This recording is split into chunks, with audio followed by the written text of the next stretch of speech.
আমার এই এই এই উপদেষ্টা মণ্ডলীর সদস্যদের ভেতরে সবচাইতে পছন্দের, সবচাইতে চৌকুশ, সবচাইতে স্মার্ট, সবচাইতে ভদ্র, সবচাইতে যোগ্য দুইজন উপদেষ্টা। একজন হচ্ছে এই আসিফ, আরেকজন হচ্ছে নাহিদ। ডক্টর মোহাম্মদ ইউনূসের চাইতে এই দুইজন মানুষ সবচাইতে যোগ্য। কেন জানেন? ডক্টর মোহাম্মদ ইউনূস সারা পৃথিবী ব্যাপী, আমার আজকে বলতে গর্ব হয় যে ডক্টর মোহাম্মদ ইউনূস আমার দেশের সরকার প্রধান।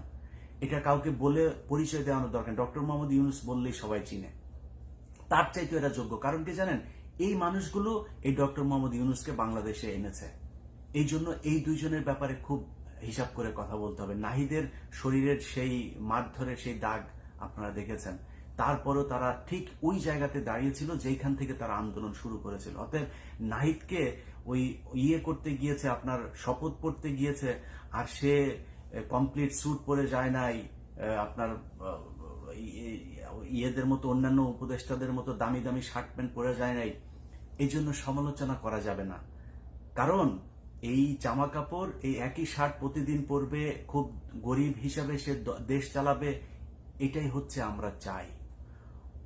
রাসূল সাল্লাল্লাহু আলাইহি সাল্লাম থেকে শুরু করে হযরত ওমর রাদিয়াল্লাহু তাআলা আনহু, যত সাহাবা, তারপরে খলিফারা, যত কেউ এই পৃথিবী শাসন করেছেন, তারা সবাই জরাজীর্ণ একটা কুঁড়ে ঘরের মধ্যে বসে সারা পৃথিবী শাসন করেছেন।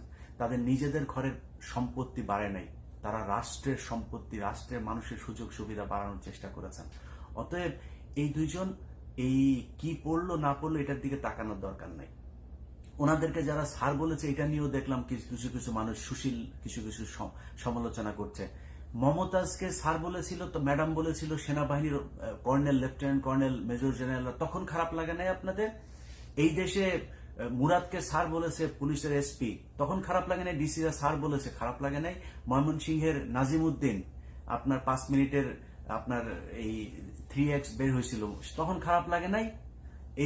এই যে ভেতরে সব লম্পট বদমাশ চরিত্রহীনরা সংসদে বসেছিল, তাদেরকে তাদের এলাকার এসপি ডিসিরা স্যার বলে নাই?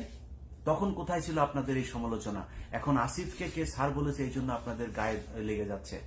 এই জিনিসগুলো থেকে আপনাদেরকে শিক্ষা নিতে হবে যে আমাদের বিশাল বড় মাপের আপনার সুশীল, বিশাল সুন্দর সুন্দর কাপড় চোপড় পরা এরা না।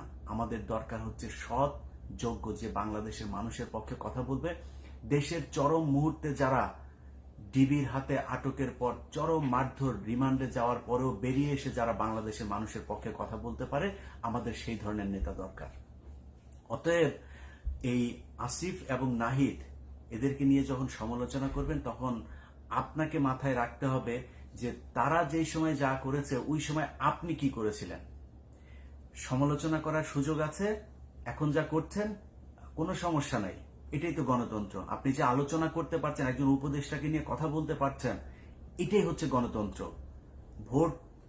ভোটের নাম করে তারপরে ভোটে নির্বাচিত হয়ে 1500 কোটি টাকা খরচ করে রাতের বেলা ভোট করে সেই ভোটে নির্বাচিত ইয়েদেরকে আপনার ক্ষমতায় আনার চাইতে এই ধরনের সরকার, যাদের সময় আমরা সব কথা বলতে পারি, এই সরকারই আমাদের দরকার। অতএব আমাকে বুঝতে হবে যে যেই পক্ষটা এইসব নিয়ে কথাবার্তা বলছে তাদের একটা সুনির্দিষ্ট উদ্দেশ্য আছে।